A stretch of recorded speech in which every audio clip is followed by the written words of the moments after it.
Et l'on se retrouve, on vous souhaite encore une très bonne journée ñu àndandoo ak yéen ca fajar ba tey bi 7h jotee ñu ngi leen di ñaanal bëccëg bu neex ci télévision Futur Média 9h02 mooy doog a jot tey 29 février c'est un jour bu ñu jaaxal c'est pour ça que depuis 7h on en parle ñu ñëw nag jàll ci savoir ak professeur Songué le temps ñu koy installé est-ce que yéen a ngi fàttaliku veste bi indi woon coow ak couleur robe la woon plutôt ouais c'était la robe là ça fait un an amaat na beneen veste encore bu indi arrête ils veulent faire ça chaque année. Je te jure hein. C'est quelle veste? Est-ce qu'on peut regarder après ngeen wax mu ban couleur la regardez dites-nous c'est quelle couleur. Moi je vois noir et doré. Juste permettre à professeur Songué de nous rejoindre sur le plateau wax leen ñu lii ban couleur la. Noir doré. Moi je vois am na ñu ne vert. Du bleu. Moi je vois du bleu et du. Elle est pire que la robe alors. Bleu doré un peu. Tu vois quelle couleur toi? Vert doré. Si nuru na verte ak doré. C'est du noir. Noir marron il y en a qui disent que bleu ak couleur nacrée. Voilà. am na ñu ne mauve clair ak bleu. Ça le mauve clair. C'est bizarre hein. Moi je vois du noir doré. C'est comme robe. La robe. Mais la robe elle avait que deux couleurs. Bi ça intrigue tout le monde. Noir et blanc. Ça intrigue tout le monde. Oui, c'était noir et bleu doré ou noir bleu. C'était les deux couleurs. Bleu. Mais là cette veste elle est folle. Elle a trop de couleurs. Bon, dites-nous, ñun on va essayer de trouver la solution d'ici demain. Toi tu vois quelle couleur? Man bleu ak marron laa gis. Marron nacré quoi, doré nacré. Voilà. Bleu nacré. Marron ak bleu. Moi je vois du bleu, du nacré. Te daaw ci heure bi on avait le même problème. Cette année encore on a encore le même problème. Je crois que les gens font exprès de sortir. Bon, on va expliquer demain. Ouais, on aura peut-être la réponse. Allez, savoir dañ ciy ànd ak professeur Songué, ce sera juste après ce qui suit.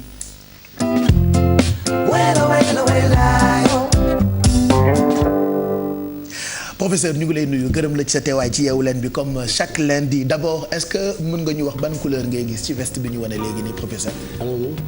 wan leen ko bëti baaxatul voilà nee na une minute. ban couleur bii. waaw ban couleur nga gis professeur. Il y a du mauve non. Tu as vu c'est bizarre hein. Si. C'est bizarre hein. Mauve ak ban couleur. yow professeur la wax ñu gëm ko. ak bleu. Mauve ak bleu. loolu nga gis. loolu laa gis. On verra demain. Demain on verra. veste bi moom moo gën a ëppal robe. Je te jure. robe bi au moins ñaari couleur la. Professeur tey dañuy waxtaanee parti politique yi c'est la période puisque ñoom commencé nañu seen ay campagne déjà waaye dañu gis ni dafa am floraison bu doy waar. ci parti politique yi. Est-ce que loolu force la wala faiblesse pour démocratie Sénégal dañu bëgg rek yow borom xam-xam bi nga doon nga jéem ñoo gindi. ci xam-xam bi nga yore. ñu jéem a comprendre ñun sénégalais. waaw c'est vrai que ni nga ko waxee am na floraison parce que boo xoolee il y a au moins 255 partis politiques pour ce petit pays que nous représentons. La question elle est très pertinente parce que boo ne est-ce que c'est une force ou une faiblesse je dis d'abord en principe bu amee ay partis yu bëri force la pourquoi parce que démocratie li koy dundal mooy ay xalaat yoo xam ne bokkuñu donc ça veut dire quoi que chaque parti en principe est porteur d'un projet de société et si chaque parti est porteur d'un projet de société ça ne peut qu'alimenter et enrichir le débat politique ça c'est dans le principe mais dans la réalité ici au Sénégal c'est une faiblesse pourquoi c'est une faiblesse parce que c'est des partis yoo xam ne dañ leen créer te dëppoowuñu ak benn charte yi nga xam ne moom la constitution bi prévoir pour parti politique. kon nu ñu def ba créer parti politique. waaw dañ ko bu dee dëppoowul ak dara. waaw dëppoowul ak constitution bi mooy maanaam parti d'abord boo koy créer da ngay am une vision un projet de société booy soumettre nit ñi. xanaa sañu ñoo ibbi créer parti te duñu am vision ñoom. waaw mais amuñu benn vision Pape. wala dañoo mel ni man rek bëgg. ils n'ont aucune vision. bëgg dóor après ne dañuy créer parti. c'est que parti yi dafa dem ba nekk genre fonds de commerce politique. comme fonds de commerce la finalement da ngay créer sa parti non pas parce que tu es porteur d'un projet de société non pas parce que am nga un discours alternatif par rapport ak bi fi nekk mais da ngay créer parti parce que da ngay gis ne rek c'est le moyen de promotion le plus rapide. parce que ñun daf ñoo xaw a jaaxal bu dul parti politique dégg nañu ay mouvement yu créé. moo tax la dernière fois je disais que. dafa mel ni pour chaque gouvernement même scénario bi mooy am. waaw loolu mooy répété wu pratiquement ànd suqali réew mi. ànd génne Karim ànd ceci ànd cela non seulement floraison de partis politiques mais floraison de mouvements citoyen floraison de coalition de partis. est-ce que mënuñu ko woon def benn ñoom ñëpp def bloc. waaw parce que boo ko seetloo à l'époque Senghor dans sa sagesse Léopold Sédar Senghor daf ko limité woon à 4 courants. daal di ne yaakaar naa ne 4 courants yi quel que soit sa xalaat war nga mën a bokk ci bii wala nga bokk ci bee. ci yoon muy le courant socialiste muy le courant communiste muy le courant démocrate et cetera.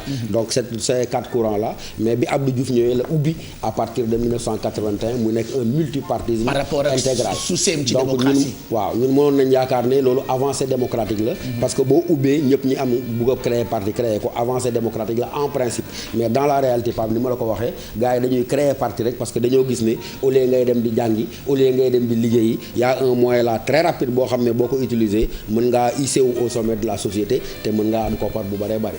donc finalement dafay dévoyer le sens profond du parti. parce que yenn saa yi nga mel ni man doo am benn bagage intellectuel. ànd ak nit yàgg ak moom jékki-jékki rek créer parti def costume cravate ñu invité la ci télé yi yaa jiite tel ou tel parti fekk amuloo background amoo dara ci ginnaaw y a aucun projet y a aucune vision de la société y a aucun discours alternatif amoo ni les moyens humains ni les moyens matériels ni les moyens intellectuels. Ça veut dire que donc finalement au lieu mu nekk force day nekk faiblesse su démocratie bi parce que day coûter très cher déjà au budget du contribuable.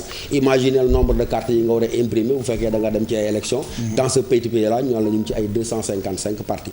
donc loolu je ne sais pas comment ils vont faire mais il faut qu'on s'arrête qu'on légifère. Ça veut dire que ñu def des élections bu ñu defee élection ñu ne parti boo xam ne 0,0,0 ngir yàlla ñu mën leen a supprimer bàyyi parti yi nga xam ne ñoom au moins am nañ représentativité bi am nañ ancrage ci territoire national bi ñu dem ci compétition yi. parce que bu dul loolu rek encore une fois fonds de commerce lay doon gars yi dañuy taxaw kii bi romb convoi bi romb nga bokk ci biir yëkkandoo ak ki nga xam ne mooy nekk président bu paree mu cër la PCA ministre. c'est ça en fait parce que ku ci nekk da ngay dajale pour mun a wax après kii jiite que man am naa tant de personnes derrière man damay ñëw jàppale la ku ci nekk créer sa parti ci sa intérêt bopp. et boo dee xool paradoxe bi États-Unis par exemple 54 états deux partis femmes nga dem en France c'est la droite c'est la gauche ku ci nekk da ngay bokk ci biir mu jeex tàkk malheureusement.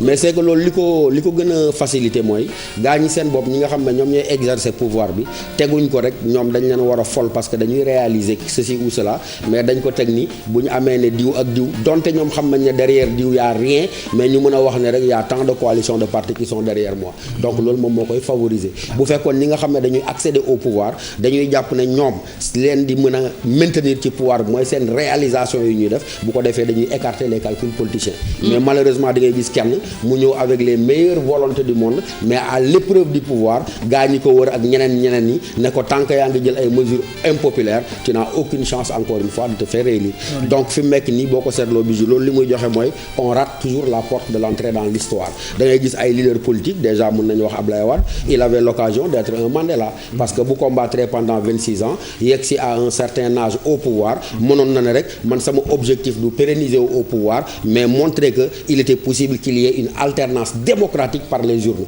comme réaliser na loolu maa ngi dem il ne l'a pas fait il a raté la roue de l'histoire ki fi nekk itam bu moytuwul comme ki ko précédé il va rater la roue de l'histoire parce que encore une fois li leen intéressé rek mooy ay logique électoraliste et ay logique de conservation du pouvoir il faut nga mën a xalaat loo xam ne daf lay jéggi ça veut dire quoi da ngay nangu ne man li may def c'est une graine que je sème mais pas forcément man ma fekkee bu muy meñ bañ koy récolter donc il y a une race d'hommes d'État qu'on a perdu ñu amatuñu ko parce que c'est des gens qui se projetaient dans l'avenir maanaam bu ñu yaakaaree ne ñoom wàccoon nañ ak seen projet bi nga xam ne moom lañ indi mais noblement dañuy écarté wu boo gisee Senghor ñu koy woy ba faw loolu rek la dafa dem ba à un moment donné il dit mais mentalement man bokkuma ak jeunesse bi nga xam ne ñoom meññ ci Sénégal fi mu nekk nii donc puisque psychologiquement moi j'appartiens à la génération des gens qui ont combattu pour l'indépendance maa ngi sentir ébullition ci pays bi ma am sagesse xëcc koo xam ne il a 45 ans muy Abdou Diouf mu méngoog jamono ji man di ko jox démb bi ñuy préparer émission bi rek maa ngi xool image d'archive yi j'ai été ébloui ci bi nga xamee ni président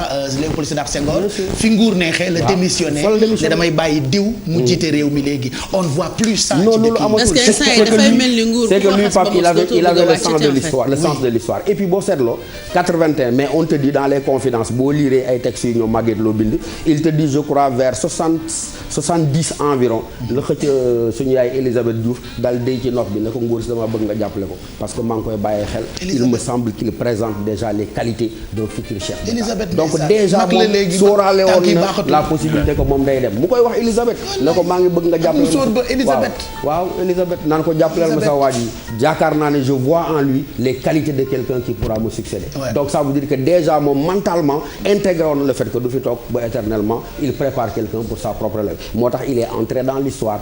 Les autres ils n'entrent pas dans l'histoire, ils font des histoires. C'est vrai. Ils n'entrent pas dans l'histoire, ils font des histoires. Oui, Kia. Dodo, c'était juste pour dire effectivement et puis sentir nañ ba fi président Diouf nekkee transfert de compétences boobu. C'est quelqu'un qui a eu quand même la maturité de préparer le prochain président. Et que loolu Pape Cheikh wax na ko léegi gisatuñu ko ci suñu président actuel yooyu. Est-ce que c'est parce que ni ñu koy waxee nguur neex boo xamante ne boo ci xasee ba toog da ngay fàtte intérêt peuple bi. sa intérêt personnel. nguur tam dafa neex dëgg la de. waaw mais nguur def leen lii rek ñu def booy jàll oto yëpp taxaw yooyu tam ñambaxtaan la de. waaw neex na xari na c'est-à-dire que bu fekkee da nga ciy def ne c'est un fardeau maanaam responsabilité bu diis bu teg sa loxo la en ce moment là du nekkati nguur en tant que tel comme ni ñu koy woowee. C'est comme quand je vois un président africain bu am 80 ans. am na ci koo xamante ni turam laa xamul comme xaw ma turu président yi. moom ndeysaan buy dem sax visite officielle day këyëng dañ koy téye wane nañ ko barki démb ndeysaan loolu ñàkk gëm yàlla la am na ci koo xam ne Robert Mugabe xaw ma nag Mugabe ndeysaan fête boobu tubay jee woon lay wax nag li waaye ma ni ko gën a yëkkati neex daa meloon ni ko doon fête ndeysaan man dama maison de repos mi ngi naan non mais pire que ça Pape dafa dem Moscou mandi complètement taxaw di tuddee mandi gaa yi ñoo ñëw chef protocole bi daal di ko loolu Afrique rek lañ ko ça ne peut gis être qu'un chef d'état africain. parfois muy dox di daanu parfois dañ koy gis muy dox di daanu parfois nga gis mu toog ci yenn réunion yi. mais kooku ban moom mag la combat am dafa jeex. voilà mag la comme ni nga wax mag c'est un chef historique mag bu ñëwee c'est-à-dire que dafa Elisabeth II il a raté la roue de l'histoire rek. Voilà. parce que dëkk ba xam nga Rhodésie lañ ko doon tuddee. la Rhodésie blanche à l'époque. Blanche, oui. moom c'est boo ko seetloo c'est le dernier état africain à accéder à l'indépendance en avril 1980. et donc moom dafa ci yoon newoon symbole parce que dafa xeexoon l'occupation des Britanniques. nekk une sorte de héros national. mais fi mu nekk nii Pape Boyo yàq na ko. parce que demul ba mu war a demee. D'accord. Professeur Bien intéressant. man li ma bëggoon gën a xam mooy est-ce que du ñu ngi naan floraison parti politique yi dañuy yokk suñu démocratie yi comparaison bi mooy boo ko comparé yeneen dëkk yi nga xam ne ñoom dañuy prôné ni ñoom dañu am démocrate dañuy sont des pays démocrates ñu am comme États-Unis France nga xamante ni ñoom ay ñaari parti ñoo fa nekk mais ñun fii suñu parti yi bari am na parti yu nga xamante ni sax comme ni ñu koy wax du mu bañ a entre guillemets leen tuddee parti télécentre mënuñu dajale ñaari nit loolu fan la ñuy lan mooy ci parti suñu télécentre mais solution koy wax xanaa journaliste yi waaw non kii la woon Dansokho moo njëkk a employé expression non loolu nee naa la c'est facilement mën nañ ko régler question de volonté politique la mën ngaa ne score bi boo ko amee ci élection ça veut dire que tu n'as aucune représentativité ndax nañu bu fekkee yow d'ailleurs y a des partis qui ne vont jamais aux élections te dañ la ne ci charte yi nga tax créer parti mooy c'est la conquête et l'exercice du pouvoir mais am na ñoo xam ne dañuy créer parti mu wóor leen ne ils ne se présenteront à aucune élection lu ñuy def rek remarqué wu quelque part après gars yi tasaare ñu daal di séddoo donc il faut qu'on légifère ñu ne bu ñu dematee élection législative mënoo am benn député wala ñu demati élection présidentielle nga am 0,0 qu'on t'écarte su ko defee ñu teg benn seuil boo xam ne ku ko amul mënatoo bokk ci compétition bi loolu moo ñuy mën a sauver mais parce que actuellement j'ai dit que en principe c'est une force pourquoi parce que parti yi bu ñu bëree idées yi day bëri vision yi bëri on enrichit le débat politique mais malheureusement fi mu nekk nii ñooñu ils n'ont aucun projet de société comme ni ma la ko waxee ils n'ont pas les moyens intellectuels ils n'ont pas les moyens organisationnels seen biir et en tant que tel ils ne servent rien c'est des fossoyeurs de la démocratie. voilà professeur xanaa dafa am lu lay wax loo maanaam yow li ngay wax dafa neex da ngay wax rek muy dem ngay wax rek comme disait ci campagne boobu noonu na bu ngeen ma falee yaa leen créé la ay micro yoo xamante ni da ngay ngaan rek muy wax loolu moo tax ñun ñu bëgg la en fait moo tax ñu lay xëccoo on va finir parce que ñun am nañu moyen intellectuel mooy livre yi nga xamante ne suñu borom xam-xam yaa ngi koy bind y a un livre boo xamante ni la dernière fois présenté nañu ko ci plateau bi muy livre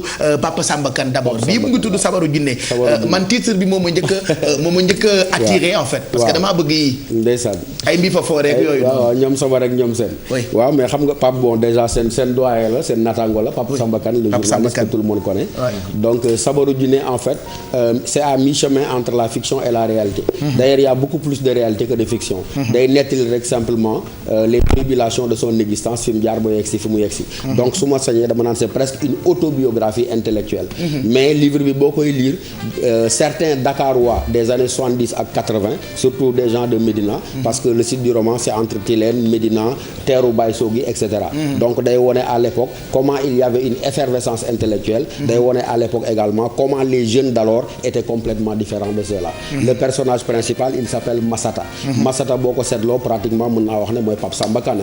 Ça veut dire que il se réfugie derrière le personnage mais fi Massata jaar yëpp finalement en tant que tel mooy moom fi mu jaar.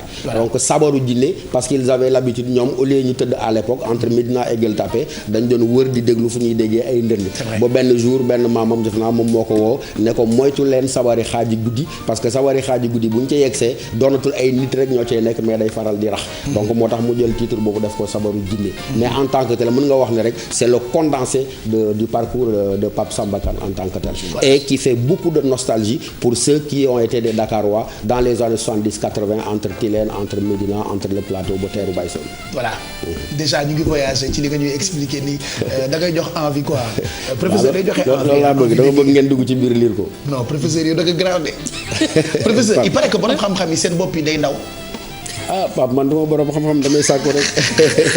dama koy sàkku rek borom xam-xam man parce que j'ai une grosse tête. Il y a un autre livre. boo xamante ni man mi bëggul lire je le dis encore. à chaque fois nga expliquer ay livres. da nga may jox envie lire. d'ailleurs j'ai une petite bibliothèque chez moi. ah il faut la cultiver mais benn livre rek laa commencé lire maa ngi ci page 2 depuis 2 ans. da ngay nax rek Pape yaa ngi lire c'est sûr. bi mu ngi tudd Macky Sall un destin. c'est un livre bu Harouna Amadou Ly. Harouna Amadou Ly waaw moom moo ko bind avec une préface du professeur de philosophie Amidou Dia.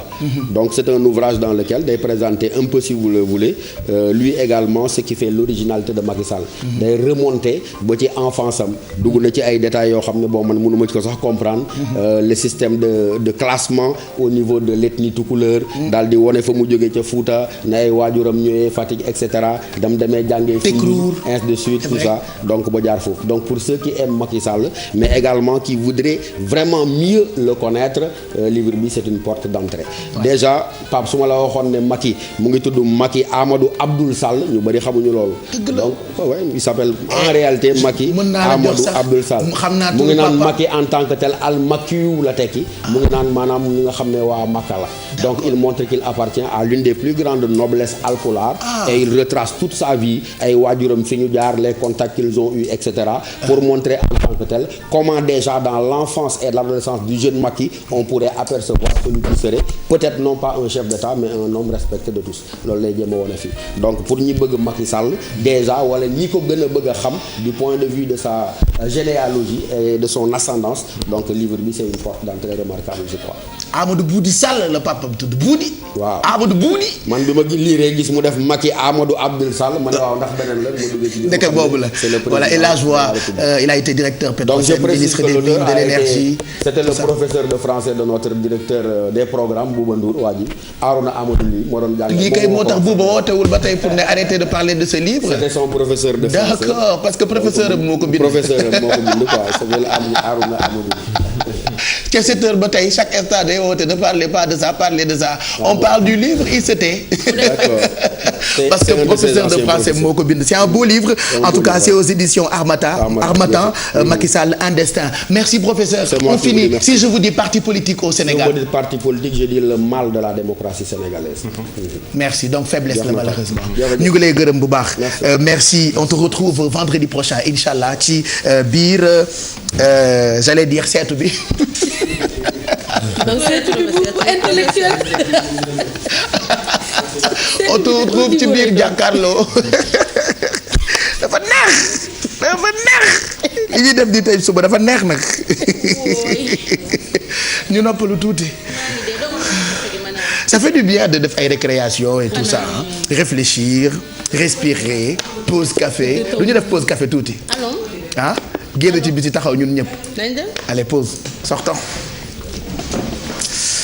ah là là pause sortons ah là là ah là là une caméra d'or oh yow ñëwal nga toog nekk sa kanam bu ndaw ah là là oh là là on a pris une pause prendre de l'air pur ah là là là là là waaw c'est vrai et puis dañu fi ñu nekk ci biir dafa coincé quoi dafa xat dafa tëju quoi y a pas d'air y a rien quoi Ah là là, on prend de l'air. Bonjour. C'est la pause. C'est la pause. Ouais. Pause par force dañoo pause soo yoon nekku ci soo yoon non soo yoon kaay leen fi bu leen wax ak moom ñëw leen voilà pause voilà ouf prendre de l'air un tout petit peu lii fii rek la ama def émission ba mu neex la nga jël pause pause en classe.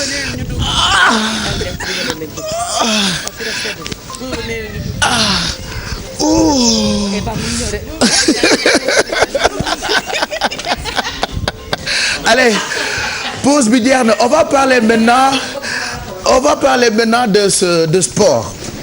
On y va. yow bu fekkee émission bi neexul rien ne t'empêche de prendre la porte. En tout cas, je prendrai la porte pour faire plaisir. Ah écoute nga toog doon di bar mbii jëkka. Si t'as pas envie de rester tu quittes le plateau tout de suite et en direct. Je te ferai pas. xaw ma ndax yëg ngeen nomination bu bees bi annoncé naa ko tey ci suba. Chargé de relations directes avec Youssou Ndour.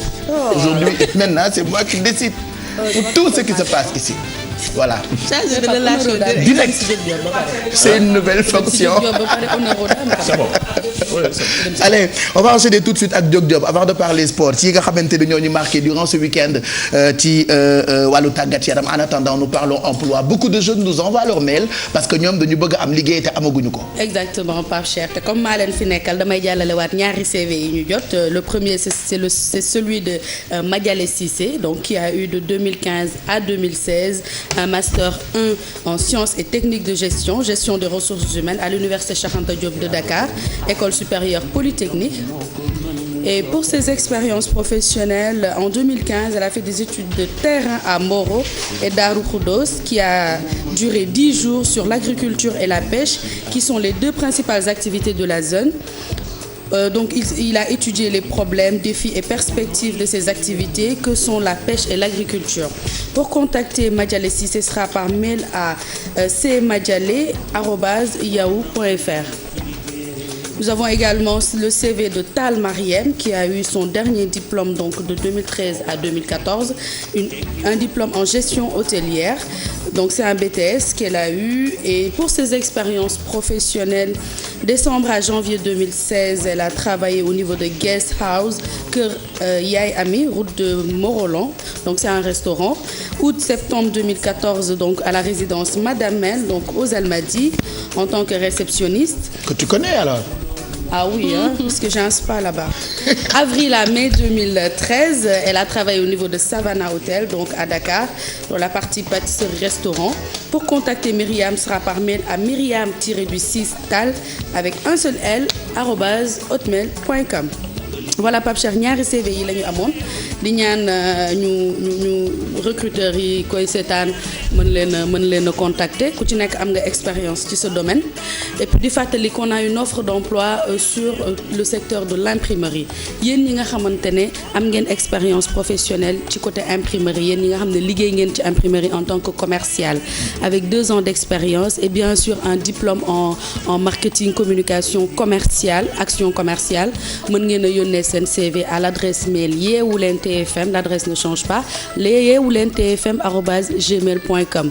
Donc les postes sont disponibles donc postes technico-commerciaux la ñuy ut actuellement bu fekkee am ngeen expérience professionnelle 2 ans ci secteur boobu mën ngeen yónnee seen CV par mail ñu daal di leen contacter pour ngeen mën a liggéey si nu mu gën a gaawee ndax ay postes yu disponible actuellement. mais yow tay da nga aay. Voilà, c'est bien. Yaay sama mentor donc. ñu ngi leen di souhaiter ñoom bonne chance en tout cas ñooñu di wut liggéey on leur souhaite bonne chance léegi dafa am benn woy boo xamante ni depuis ci suba man moom moo nekk sama xel et je me suis rendu compte que woy bi ndekete même boo amee problème boo ko dégluwee sa xel dafay dal Madaba moo ko woy. Madaba c'est un très beau titre parce que dama ko dégg muy wax ci woy bi naan dañoo ragal nattu waaye bonul jafe-jafe baax na waaye ab diir te bañ a yàgg yenn saa yi yàlla da lay teg nattu ba nga foog ni yow rek la yàlla bañ. tu portes la poisse. voilà yenn saa yi tamit mu bégal la ba nga foog ni yow yaa moom àdduna quoi c'est un très beau titre en tout cas moi j'ai envie de partager ça ak yéen quoi. partage. ngeen déglu ko mën na nekk woyu méditation quoi ah. allez ramène la chanson on écoute ça.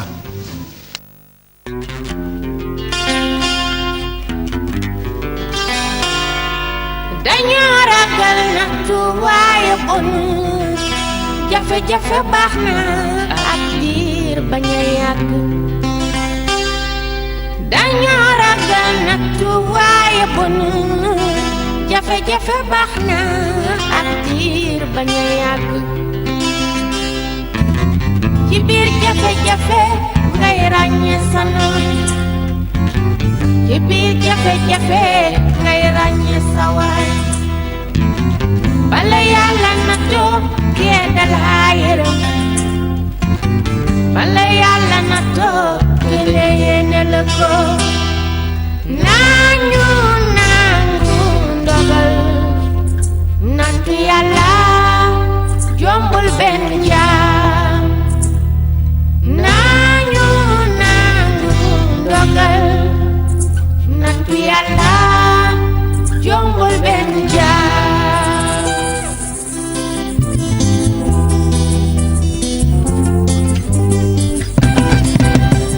dañoo ragal nattu waaye bon jafe-jafe baax na ab diir bañ a yàgg. sooy neexle foo tolloo doo ràññee sa waay ak sa noon.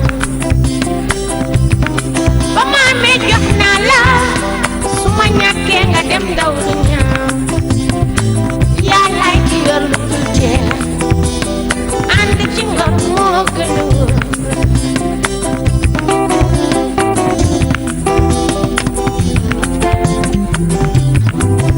bu kenn sikk kenn bu kenn mere kenn ku toog moo xam la ko tax a toog.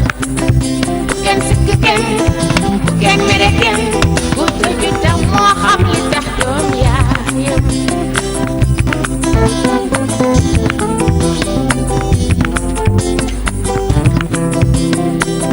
guddee ngi ci guddi nattoo ak guddi teraanga. léeg-léeg yàlla buur bi da lay nattoo ba nga foog ni yaa tax ñu sàkk nattu. léeg-léeg yàlla buur bi da lay teral ba nga foog ni yow yaay borom teraanga.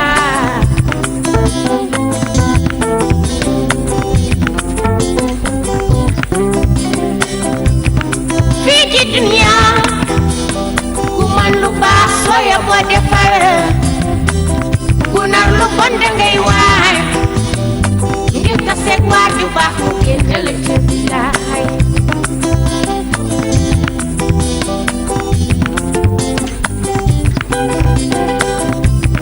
kalas bàyyi meen Mbàkke moo demaloon Xaadim Rasuul bayti laay tey ci sëñ Abdu Karim fay na galas xolam. borom karim al axlaaq sëriñ bee maa ngi lay ziyaar. maa ngi lay ziyaare ndax xam naa ne am ngay wilaaya. oh je sais pas man xaw ma ndax clip bi kese ngeen seetaan wala musique bi ngeen déglu mais je voulais juste ngeen déglu paroles yi. dégg nga li Maada Ba wax et je pense que ça doit être musique gu jamono ji. léeg-léeg yàlla da lay nattu ba nga foog ni dootul jeex waaye yenn saa yi mu teral la ba nga foog ni yaay borom teraanga yàlla dafa xaw a garaaw nag wallaahi.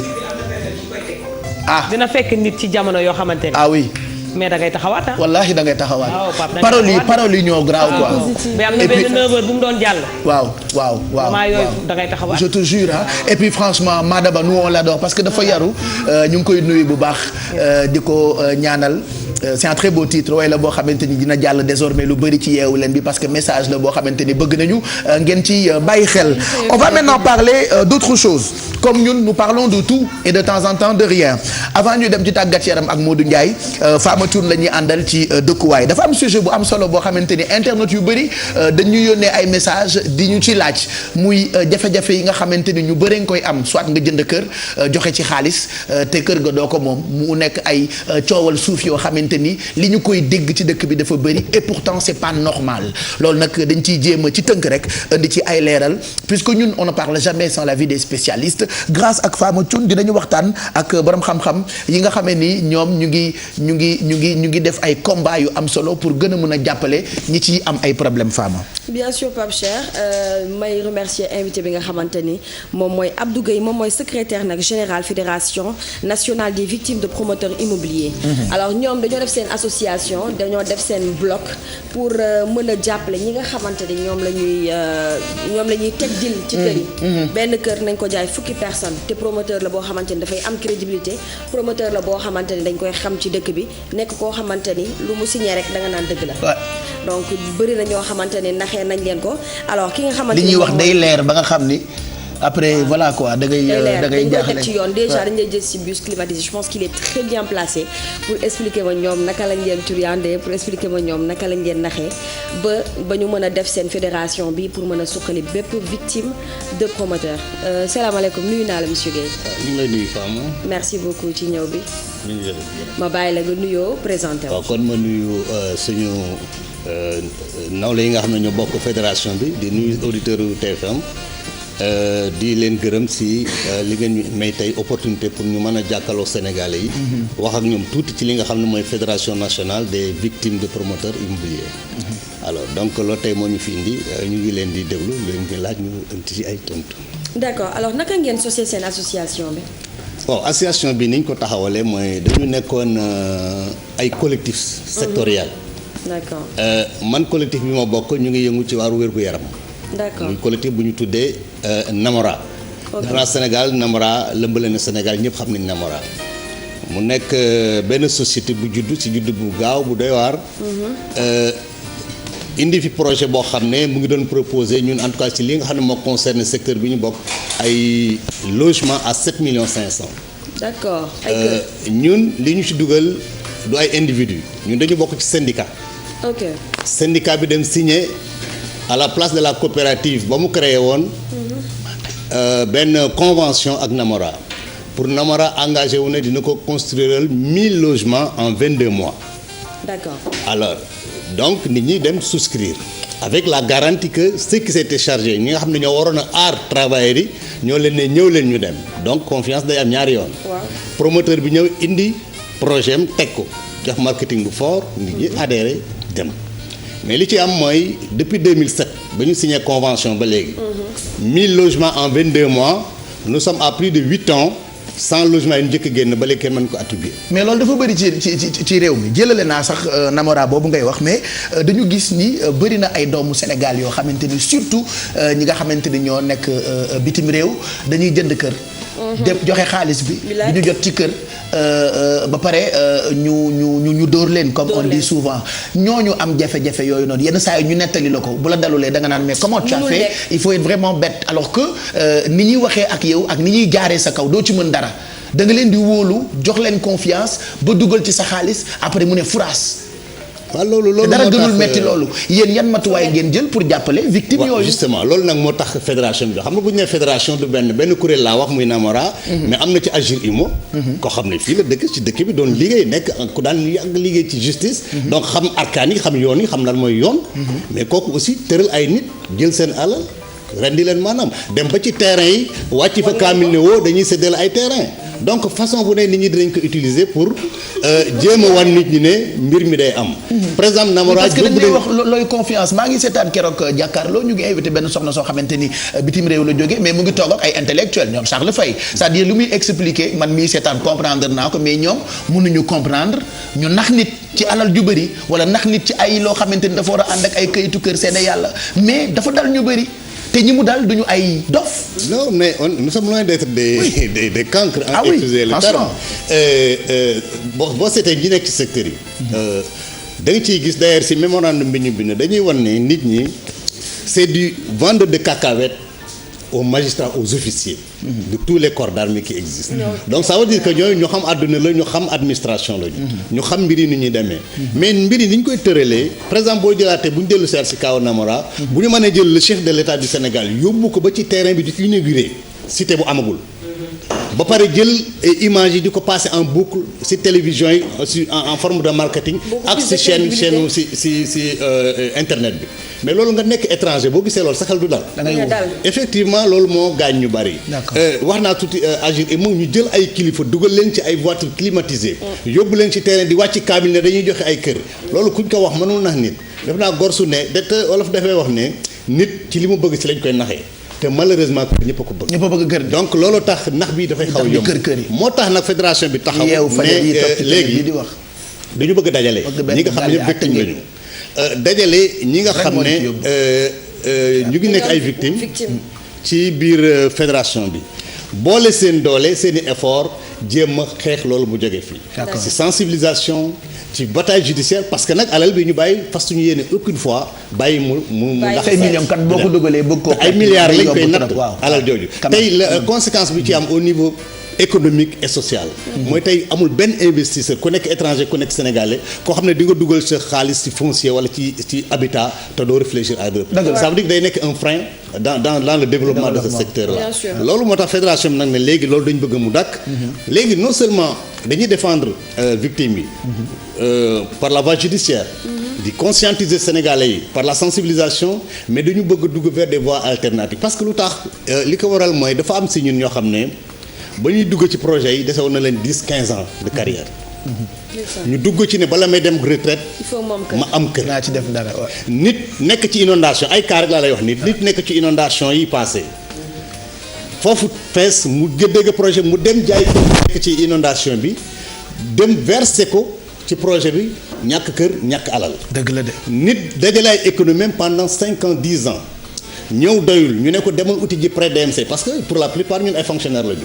dem leen uti prêt DMC nga dem jël prêt DMC sur les 5 dernières années yi des ci sa carrière. nga jël loolu lépp dugal ko ci projet bi mu nax sa. neexul ci xol donc loolu mooy moo tax ñu ne tey jot na. ñu jóg taxawal fédération. yan matuwaay ngeen teg loolu laa matuwaay yi mooy déjà sensibilisation wax naa ko. mais dañu taxaw nag léegi ne. olof def ne bu ndox tuuroo ñu ne an baax a fa des. mais ñun dañu yaakaar ne dem rooti waat moo fa des. donc dañu bëgg a taxawal kuréel si biir fédération dañ ci créer benn coopérative. boo xam ne léegi dañ ne ba la ñuy jëlati alal ji di ko dénk ñi nga xam ne ñoom ñooy jël alalu nit ñi di ko sànq léegi fédération bi créer coopérative am boo xam ne moom mooy taxaw ay membres am jëmal leen ci li nga xam ne mooy ñoo am ay logement par l'intermédiaire direct de la coopérative c'est-à-dire ñun ñooy nekk acteur. n'est-ce pas pour am solution si li nga xam ne mooy suñu problème. donc loolu tey si loolu la ñu taxaw ñu si bëgg liggéey nag maintenant ak administration parce que administration moo ëmb ñëpp mooy gérer justice war nañu jàppale ci wàllu justice pour que dossier yi abouti moo koy administrer war nañu si jàppale mu dox mais également mu jàppale ñu parce que administration moo yor suuf yi moo yor politique yi te état bi dafa définir politique boo xam ne. si volet social politique boobu yaakaar nañ ne victime yi war nañ ci mën a sukkandiku pour régler seen i problème dañoo am pouvoir de man mosoon naa ci def émission sànq maa ngi koy nettali gendarmerie moo mujj si yóbbu ma conk je te jure ça m'a traumatisé je te jure xoolal dama ciy def benn émission benn waay boo xamante ni merci benn waay boo xamante ni dafa jënd kër gi ñu encaissé xaalis bi joxuñu ko kër gi mu ñëw di ko jooy fi mu koy jooyee beneen téléspectateur woote ne même kër gi jaay nañu ko te livré wuñu ko keneen woote waat Italie ne même chose yow daa ba def émission bi vendredi. mais loolu bari na mën naa la jox exemple lundi gendarmerie moo mujj si buntu 2STV bi kenn mësul gis loolu. waaw loolu day am xam nga man maa ngi dëkk Rufisque xam nga tey bu ñuy wax réserve foncière dans le département dans la région de Dakar zone boobu moo fi dese tuuti réserve foncière. am na fa zone yoo xam ne chaque dimanche. nit ñi day ñëw gàddu seen jaas yi gàddu seen yëpp taxaw seen terrain. soo ko deful nit ñëw jaay ko te nga fekk keneen tabax. ñu am fit. donc léegi loolu moom dafa am ñoo xam moom lañ def business. te en fait jël kayitu jàmbur modifier ko seet ki nga xam ne ñax na ba am yaakaar fu mu case njabootam nga ñëw jël alal. je pense que waxtaan bi du doy rek ci rubrique Fama. non du doy lii moom il faut que ñu yaatal ko pour nit ñi gën a comprendre am na émission bu bees sama kër Dieynaba Seydou Ba moom il faut que mu invité la. waaw dinaa la booleeg moom pour m'inviter la. incha allah en alors tout cas da ngeen am na loo bëggoon a annoncé de. waaw c'est juste que ñu ngi ci bataille bi que bataille judiciaire bi ñu ngi ci pour suñuy membre xam ne bàyyiwuñu ko. mais ñu ngi chercher ay solutions alternatives boo xam ne service état yi yëpp yi nga xam ne laal nañ ci habitat seeti nañ leen. lépp luy autorité yi xam ne laal na ci habitat wala même autorité politique seeti nañ leen. pour ñu seet nan la ñuy jàppalee nit ñi parce que sànq dama leen ne dafa am ñoo xam ne àgg nañu retraite. am na ñoo xam ne jege nañ ko. am na ñoo xam ne dese nañ loo xam ne mën nañu fagaruwaat dellu si. dëgg la am kër. donc foofu loolu lañ bëgg a def schéma yoo xam ne ku ci nekk ka mën a fagaruwaat dellu si ñu jàppale. am na ñuy seetaan ñu nekk bitim réew ñu am projet jënd kër on va finir avec ça est-ce que am ngeen adresse mail. Facebook numéro téléphone. peut-être ñoom bu ñu amee projet boobu ñu woo leen directement ngeen jàppale leen. am nañu site mën nañ dem ci site bi. waaw fnvpi.org www.fnvpi.org. FN Fédération nationale des victimes de promoteurs immobiliers .org. bu ñu demee ci site boobu adresse yaa nga fa contact yaa nga fa dinañ mën a jot. sinon bon mën nañu contacter également si ay numéros comme son boss en tant que secrétaire général. 77 561 22 18. voilà aussi bu ñu demee ci dinañ fa fekk également le numéro du président. important merci beaucoup monsieur Guèye. ñu ngi lay jaajëfal dañ la booleeg Dieynaba Seydou Ba ngeen ñu gën a yaatal. incha allah waaw loolu moom si je merci beaucoup jërëjëf ñu ngi lay remercier. merci Fama ñu ngi lay gërëm bu baax lépp lu jëm ci wàllu dëkkuwaay Fama Thioune lañ ci àndal donc di ngeen amaat replay bi ci YouTube /TFM bu ngeen bëggee comprendre fédération bi nga xam ne ni taxaw na ngir jàppale ñi nekk victime ci yooyu xeetu arnaque. ci kanam dinañu waxtaane sëy naka ngeen war a comporté woo ak seen ex en attendant nous parlons sport ak Modou Ndiaye groupe coupe CAF la ñu koy njëkkee premier tour nee naa la sa bind yi nay leer sa bind yi dafa vermicellé. non je vois rien moi mais coupe CAF la ñu koy njëkkee ak premier tour génération foot mi ñu éliminé. waaw génération foot Pape Cheikh éliminé nañ ko après match nul bu mu def Dakar ci week-end bi ñu génn jàllal nañ ko ci télé bi TFM di félicité wax nañ ko léegi groupe Futurs Médias mi nga xam ne def nañ direct bu am solo. mu ne ñu déglu résumé match boobu te ñëwaat. génération foot mel ni amul woon chance ci match bi moonte day liin am ci ay occasion bari noonu lool wante taxul rek ñu daal di dugal bit bi leen doon may ñu qualifié ci bi jongante match bi doxoon seen diggante ak doomu Nigéria yi di Nasarawa nag premier mi-temps bi animé woon na lool ñaari équipe yi ku ci nekk di am ay occasion ki ci njëkk moom mooy doomu Nigéria yi di Nasarawa bin footballé lu toll ci fukki minutes ak juróom-ñaar ci la am occasion génération foot daal di fayu ñoom it ñaari yoon Ibrahima Niane moo def lu ni mel dem sax ba jàkkaarloo góol bi wante taxul mu dugal. On va essayer encore de corriger. dinañu jubbantiwaat xale yi ñoom dañoo taxaw ci ginnaaw rek di xaar moo tax faw ñu def vitesse suñu jeu jaar nag ci wet yi. les côtés pour les déstabiliser. bi ñu dellusee ba léegi ci la match bi nag xaw a wàññi benn rythme am doomu Nigéria yi commencé mel ni dañuy tappale telewul ñi nga xamante ni ñoom ñooy ndaw Djibril Fall ñoom am nañ ay occasion. bin footballé lu toll ci juróom-ñaar fukki minutes ak juróom-ñett Ibrahima Sarr am occasion bin demee ba match bi jeex ci 90e minute Ibrahima Niane moom it dellusiwaat arbitre bi moom it taxawaayam ñu ñaawlu ko lool wante waa génération foot mel ni kon ñoom réalisme lan amul match bi ci noonu la jeexee 0 bi partout. yaakaar tas seen aventure africaine daal di fi yem génération foot nag na léegi dañuy concentré wu rek ci Ligue 2 bi ngir fexe na ñuy yéegee dem Ligue 1. voilà match la woon bu bëri woon enjeu d'ailleurs. waaw Pape Cheikh gis nga dañu koy kiiwee match aller bi dañu leen doon 2-1 ñu ne arbitre def ci jàpp. voilà fii nag équipe nigériane bi nga xamante ni mooy Nasarawa dañ doon joué ci conscience arbitre bi arbitre tamit tombé seen ci piège bi ah. parce que gis nga match bi ay 5 minutes temps additionnel lañ def góol bi tëdd c'est que tamit loolu la ñu war a mën a xoolaat Afrique quoi. vraiment arbitrage yi war nañ mën a dépasser niveau bi. y a tout le temps ay problème arbitrage. ñu wax ci Ligue des champions africains. waaw beneen équipe bi Sénégal bi daanu. muy AS Douane fële ci Conakry. démb lañ ko daal di daan 4-0 mu nekkoon ci 30 dernières minutes yi ci la AS Douane daal di daanu 4-0 mu nekk loo xamante ni Sénégal tamit amul beneen mu jeexal ay représentants compétition. voilà africaine. Sénégal moo doon joué ak États-Unis astafurlah GFM moo doon joué ak équipe bu ambassade États-Unis. waaw mu nekkoon match bu am solo ñu ngi ko joué ci samedi bi ci suba si mu nekk score bi di 1-0 centre de off by but de. but de Bouba ne pensez surtout pas but de doomu Bouba. Bouba xam nga tuuti. non mais kay moo la benn affaire après yéen tamit waa GFM li ngeen def c'est pas normal boole ay papa ay doom ay mag ay rakk pour ñu songu ay famille jàmbur. waa Amérique yooyu pas de papa ni de doom mais comment la ñu mën a boole ci benn équipe papa ak doom c'est pas normal. moo ko dugal Biram IGFM. yow Biram mooy ku xees ki. waaw Biram wax nga dëgg gis naa photo waaye damaa bëggoon sama directeur bi dugal. lu ne xajoon na ci bu ma ko gërëmee mu jox ma enveloppe bu beige mais sat soto la waa GFM def en fait. ay papa ay doom ci benn équipe c'est abusé quoi. sat soto xam nga groupe Futurs day raffermir les liens xam nga gën a boole diggante waa employé ambassade des États-Unis. match retour bi am na Pape Cheikh dañ la convoqué Bouba Ndour a ngi. daa match retour Bouba Ndour xam nga toti. man damay ñëw match retour et je dis depuis keroog maa ngi wax damay ñëw ci match retour bi jëlaale waa kon seen contact yi États-Unis la match retour bi kay retour année bi fii la mais Pache est-ce que xam nga Totti kan la non benn joueur bu mag la bu nekk italien la je pense waaw Italie Rome lay football moo nekkoon Bouba Ndour capitaine ci banc bi 3 dernières minutes mbaa nekku fa naan leen bon arrêté leen yow ni ngay dóoree bal bi c'est pas comme ça. 3 dernières minutes capitaine ci banc bi yor capitaine am dugg. waay. bon ñu ngi ñaan match retour bi amee États-Unis quoi. donc c'était ce week-end et c'était magnifique. Génération Futurs Médias. Taekwondo Balla Dieye capitaine équipe nationale de taekwondo. après qualification ci Jeux olympiques yi mu ngi xaar pour nguur gi jàppale ko. je pense que Jeux yi léegi mu commencé. waaw ci mois de été bi lay amee. Zika Pape Cheikh xam nga Balla Dieye invité woon nañ ko fi mu wax fi mu defoon fi jëloon fi ay engagement ne day dem tournoi yi pour qualifier def na ko respecté na engagement am loolu la prometteur président de la République. moom nag léegi ñibbisi na pour préparer Jeux olympiques yi neen lu mu fi bëgg mooy am médaille ñu déglu ko te ñëw. ok.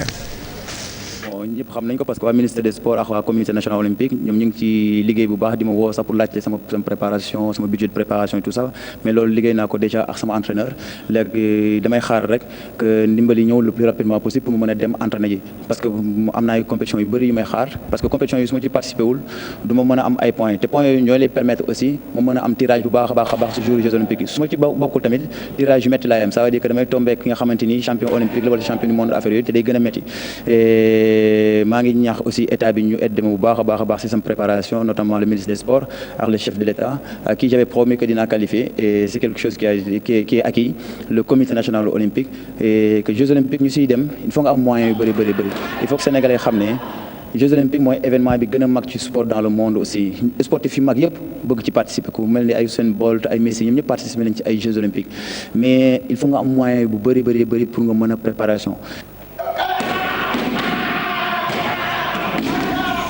On lui souhaite en tout cas bonne chance moom ak champion yi nekk taekwondo yëpp je pense à Binta Diédhiou je pense à Goram Kare je pense à tous ces champions là donc moom mooy dem ci Jeux olympiques yi ñu ngi ñaan autorités yi ñu jàppale ko Pape Cheikh suñu ministre bi nan bala tudd waaye ministre des sports Matar Ba bu baax mi moom laa wayaa noonu ca Fatick keroog lu ma mayoon rek tàngaay bi lor na ma may na ma xaalis su bëri mais réccu naa li ma doon demee Fatick boobu tàngoor kenn mësul gis loolu mais wayaan moo mel noonu fépp ngay wayaane il faisait tellement chaud 250 degrés à l'ombre.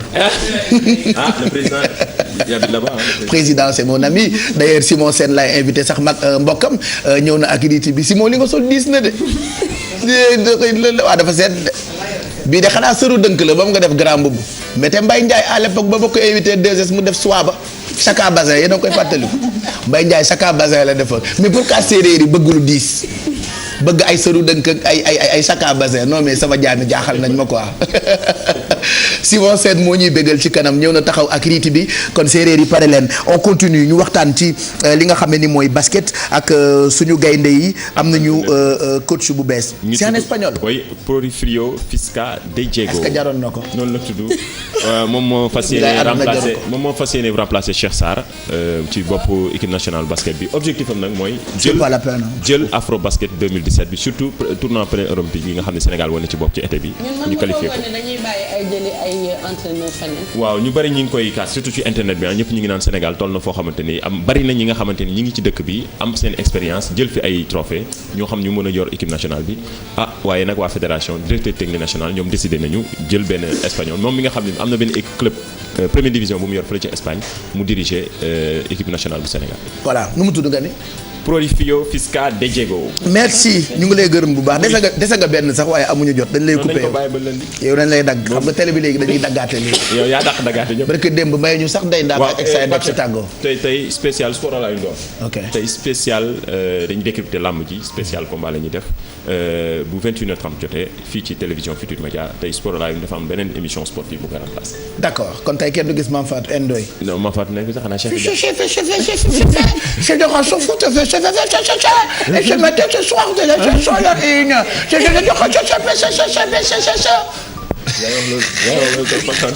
on dirait que quand elle parle day lekk su pommé génération foot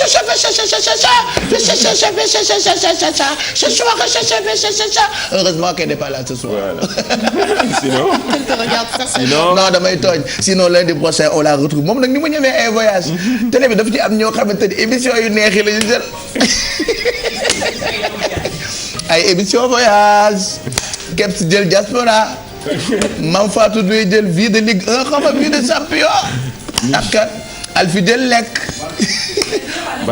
barka ba ban la jël sax information Charles Faye jël entertainment nga xamante ni c'est beaucoup d'argent non TFM yóbbu ko lu yomb nag non mais defe naa beneen saison bi dañuy changé waat dañuy puluf affaire bi dañuy def émission yëpp ci benn bool ñu def tirage man yàlla naa tombé ci ñi am tukki Mame Fatou Ndoye bi laa bëgg a tombé vide de ligue allez Simon ñu ngi leen nuyu on va en même temps recevoir invité yu Bijou Ndiaye mën nga jóg de may leen ñëw toog na ñu bëgg a toog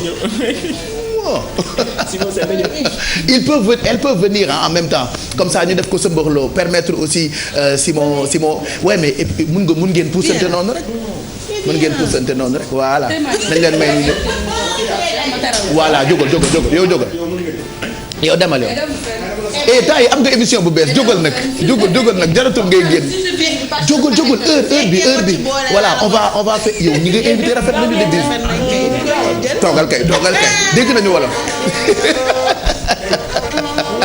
Simon nuyool ndindi waawali ndindi xaajamoon ndindi waawali ndindi xaajamoon ndindi tigala ye coy mbure jamoon wanoon benn fii tasaare bi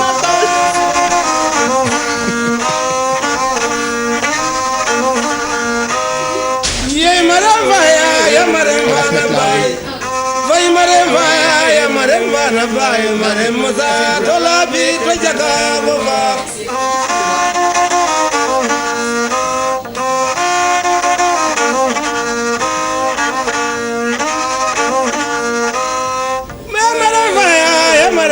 bay tiram ya nawa kan bay wona gimel maram masa tola bi to jaga bo ba Pape Cheikh jërëjëf Simon maa leen nuyoo noonu ñoo la fay di nuyu waa Sénégal waa adduna bi yëpp ouais mais da ngay nuyoo ci séeréer mbaldo ngiropo mafio nu mbedde jama fogole séeréer maxe simna fogole fop nakkoon den fa simangol den e simon kor mari sen gar mene pour a simna nuun koy rek iyo a yoon fa Pape Cheikh fo waa TFM fop e simna fogole no aada fe fo fogole no siriñ we fo foges catholique ke andoona yee wene koor ne i mboga fa den jam no koor ne yasam roga fi jam no saax le yo kon Pape Cheikh defe naa am na lu tax ñu fi ñëw daal mu ngoog acca d'accord donc dinañu waxtaan léegi nii man damaa bëggoon dégg benn làkk dafay tax may jëw rek nee na kontaan na mais Simon noo gisee ñii ñëw fekk si fii dañoo rafet de xoolal bii ak bii ñett yu rafet ay jongama lañ de ay jongama lañ ñi est-ce que du ñu ay séeréer sax xam naa rek seen maam séeréer alors wax ñu ci invité yi. Alors les invités déjà pour commencer Florel c'était une collègue à moi à 3h Télé Sud donc on a travaillé ensemble pendant longtemps. Ensuite elle est venue avec Malika Jean-François qui est productrice et Juliette Chievé qui est journaliste à Amina et à RFI, c'est ça Couleur tropicale. Ouais. C'est l'émission que faisait Amobé, non? Non, Claudicia. Voilà, exactement. D'accord. Amobé des chicotés rek. Et le Highland Africa Talent. Il fait que chicoter. Voilà. Donc, Donc là, elles sont là parce qu'elles vont présenter une nouvelle émission qui s'appelle Génération Cup, nouvelle émission très tendance, très urbain et qui prend les gens, c'est des personnes inconnues ou des personnes connues un peu partout dans le monde, que ce soit des Africains ou des métis, le métissage qui les représente. Des Afros, voilà. On ne vous entend pas trop bien, vous n'avez pas de micro, parlez.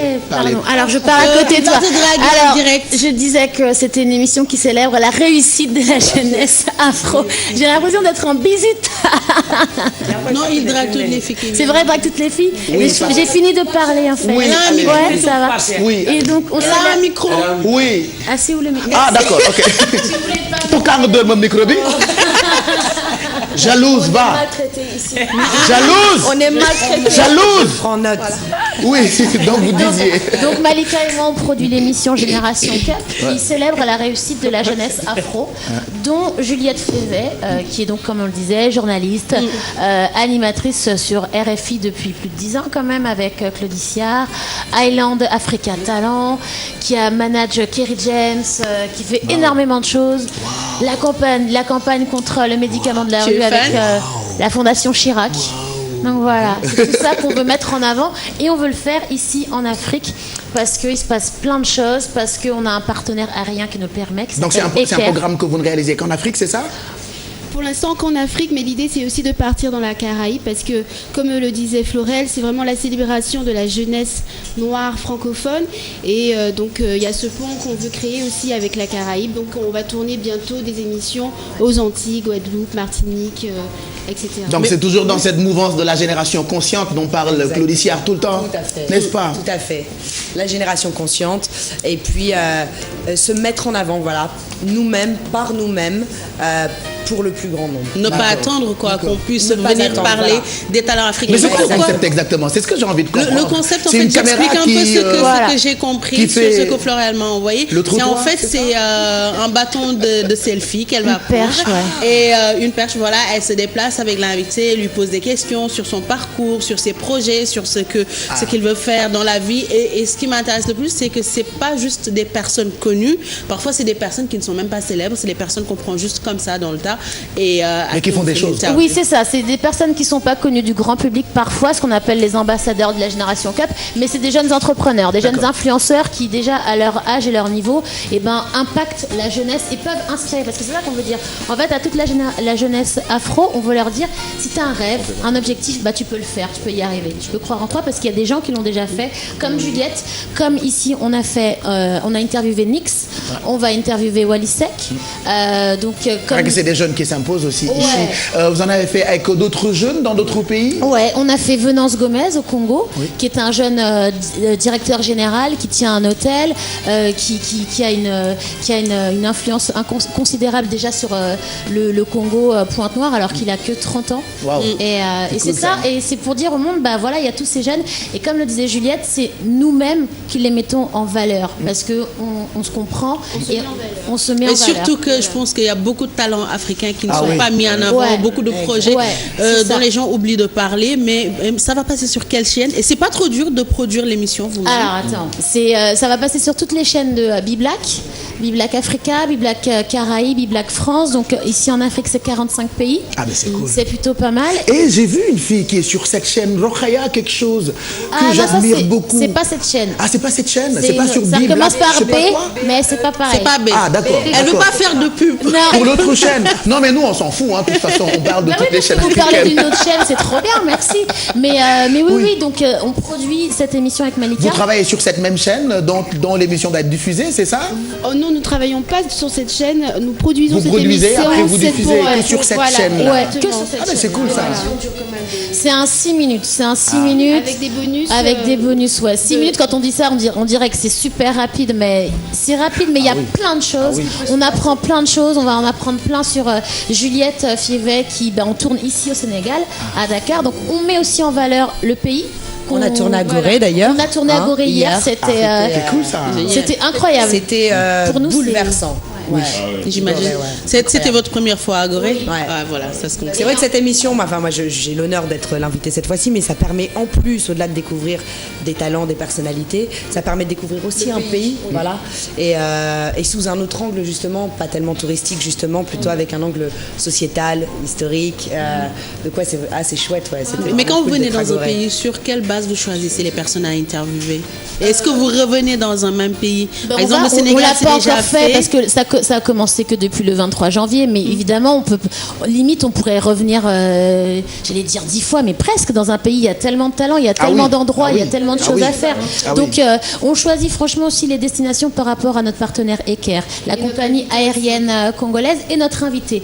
Juliette, c'est une experte, entre autres, parce que c'est un multitalent du rap, la musique urbaine, la culture urbaine, parce qu'elle elle manage Kerry James, qui n'est pas n'importe qui quand même, donc qui est un monument du rap français. Et ici, on sait un vieux père, comme on dit. Ouais. Et ici, on sait que la culture urbaine et le rap a une grande importance. Oui. Donc, c'était intéressant de venir, avec Juliette ici pour parler de ça. Et à propos de culture urbaine, il y a l'autre du section d'assaut qui sera là le 12, l'EFA, quelque chose comme ça. Il s'appelle. Oui, l'EFA. Oui, le 12 quoi? Le boy Fall là, le 12 mars là. Le 12 mars il sera là. Le Fa on l'appelle. Donc voilà, c'est cool. Mais écoutez, nous sommes contents. Hein. Merci pour ce que vous faites pour cette génération consciente. Hein, ce continent nous appartient, comme on dit. Surtout que les jeunes ont besoin d'exemples. Il a envie de parler. Oui. C'est juste pour saluer l'initiative. Ne salue rien. Au moins changer l'image de l'Afrique. À chaque fois, on a tendance à montrer l'Afrique qui est en guerre, l'Afrique qui est toujours en difficulté. Exactement. Au moins, vous montrez nos talents là. Il y a des jeunes qui sont là et qui produisent quelque chose pour l'Afrique. Exactement. En tout cas, de toute façon, on vous félicite pour votre projet. On vous dit vraiment bon courage.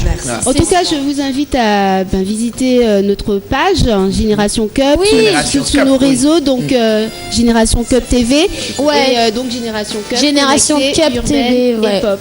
Culture, Génération Connectée Urbaine Pop sur Facebook, sur Twitter, sur Instagram. On fait aussi des périscopes et on fait pas mal de choses. Puisqu'il y a un producteur, on devrait peut-être que ça passe sur la télé. Mais oui. Merci, salut. Voilà. Et quand même un gros big up à vous aussi, parce que c'est important ce que tu disais. Oui. En effet, il y a trop de gens dans le monde qui a. Moi, je fais tout le temps. Je viens de vous voir, mais vous êtes, en plus d'avoir une belle voix, vous êtes ravissant. Merci beaucoup. Je change de place. Je change de place. On avait dit que le Sénégal est charmeur, mais ce micro ne fonctionne pas. Parlez ici. Voilà. Je change de place. Ce qui est très très important, c'est que justement, grâce à Couleur Tropicale, moi j'ai été amenée à bouger beaucoup en Afrique. Non mais vraiment. Quelle voix! Génération consciente, mais. Je dis voix. Bon, j'ai pas réussi. Je vois ce que tu vis tous les jours. Jalouse, va.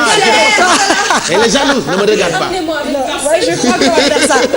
Mais attention, le deal est un peu pareil d'ailleurs. C'est un peu le genre de.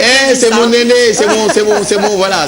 Non, mais ce qui est important, c'est que tu te rends compte, grâce à Couleur Tropicale, moi j'ai eu la chance de bouger dans plein de pays d'Afrique. C'est ma première fois au Sénégal grâce à Génération Cup et j'en suis vraiment ravie. Mais c'est vrai que tu te rends compte que les gens ont une vision biaisée de l'Afrique. Tu vois, on voit les guerres, on voit la misère, les gens pensent qu'on se déplace en liane, tu vois ce que je veux dire. Alors qu'en fait, à chaque fois que je viens, peu importe le pays, je me prends une gifle. Je vois des équipes, des personnes qui font de la production en télé, en radio et même en dehors des médias. L'Afrique bouge. Souvent je dis c'est pas le futur, c'est le présent. Ça devient la ruée vers l'or, certainement pour de mauvaises raisons, parfois, bien souvent. Mais pour le coup, là où je suis rassurée, je suis pas certaine que les vieux schémas vont se reproduire puisque pour le moment, les Africains aujourd'hui, sont prêts à rendre le change. Voilà. Et l'idée c'est de faire des ponts et d'avancer. L'émission maintenant, vous parlez trop là. Je parle pas trop, mais c'est important. Mettez tous vos numéros de téléphone dans mon téléphone portable. Ton numéro. Mais il est sérieux en plus. Mon numéro. Donne-moi ton 06. Allez, mettez. Bon, on finit cette émission. On finit cette partie. très très important, vas-y. c'est que c'est des femmes qui font ça. Oui. Ah ouais, Merci c'est cool, ça. Bijou. Nous saluons. Ah ben écoutez, hein, féministe. Bon, rendez-vous donc sur cette chaîne-là, Biblack, c'est ça, Ouais, prochainement. Génération Pour samedi à Génération 11h, Cup. tous les samedis à 11h et rediffusion le vendredi à 23h. Donc Génération Cup TV sur tous Ouais. les réseaux sociaux. Exactement. On regardera. Nous avons toutes les chaînes Ouais, ici. merci. Mais merci d'être passé nous voir et Merci bonne chance pour la l'invitation. suite. Merci. Voilà, on va vous retrouver dans quelques minutes pour supplément bi ci supplément Yeewu Leen on sera ak Simon Faye, un artiste séeréer, regardez-le. Simon Sène ma naan Simon Faye kan mooy Simon Faye sax ah oui j'avais un collègue bu tuddoon Simon Faye là où j'étais là-bas dans la télé jaune oui. C'est un humoriste. C'est un malade. il sera avec nous moom Simon Sène dinañu waxtaan ci yu bëri Alfi tamit moom moo ñuy toggal elles font genre elles comprennent alors qu'elles n'ont rien compris parce que Après, effectivement. c'est la cuisine. Rubrique cuisine. Faut traduire, Pape Cheikh. Après, Non, c'est la j'ai cuisine. pas le temps de traduire. ñu ñëw ak Alfi ak téléachat bi bàyyi leen ak Kebs pour permanence merci Famathioune Seck ba jeudi mercredi. Merci beaucoup à Evish Moda et merci beaucoup à Victoria Diaw. waxal wolof bu ngeen gisee tubaab bi rek ngeen di jéem a def. Et alors Parle. Vous avez vu, on est maltraité ici. Est-ce que vous sentez ça? Merci beaucoup. Elle va travailler. C'est mon amour, non tu restes là. Oui, bisous, merci, à demain. Merci, à demain et Latifa pour la coiffure à Wandao. Donc 77 967 79 62 et à demain. Il n'y a qu'en Afrique qu'on voit ça. Nous remercions les gens qui nous ont habillés et on donne leur numéro de téléphone en direct. Je peux faire un big up juste à deux Non, personnes. non. Oui, allez-y. Un big up à Awadi et aux équipes de Daraji. Voilà, Fada Freddy et Ndango, c'est les frérots et ils ont fait beaucoup pour les cultures. Et le réalisateur, voilà. il dit Je veux les big up. non, la voix, elle me tue. Donne-moi son numéro de Ben, nous, téléphone. Annick, c'est Non, James. je ne donnerai pas son numéro de téléphone. Déjà, je vois notre directeur de programme qui vous regarde, genre, qui fait ouais, après, pourquoi pas, être correspondante de cette télé. Elle n'a pas le Avec temps. plaisir. Voilà. Merci Ndiaye. À lundi prochain. Fatina, tu ne viens plus les 2 jours. Maintenant, tu viens un seul jour. Voilà. Donc, à lundi prochain. Oui, les mercredis maintenant, il faut commander. Non, lundi prochain. Arrêtez. Oui, à lundi prochain. Inch'Allah, à lundi prochain. Et merci à 6.9. Voilà. Mon midaf chemise. Merci. Merci. Bon. C'est fini maintenant? Oui, vas-y. Oxygène Africa, ouais. Et C'est vrai. African Victory. Yeah, c'est ça. Thank you. Merci. Et à la Guadeloupe. Bang bang. 203. On se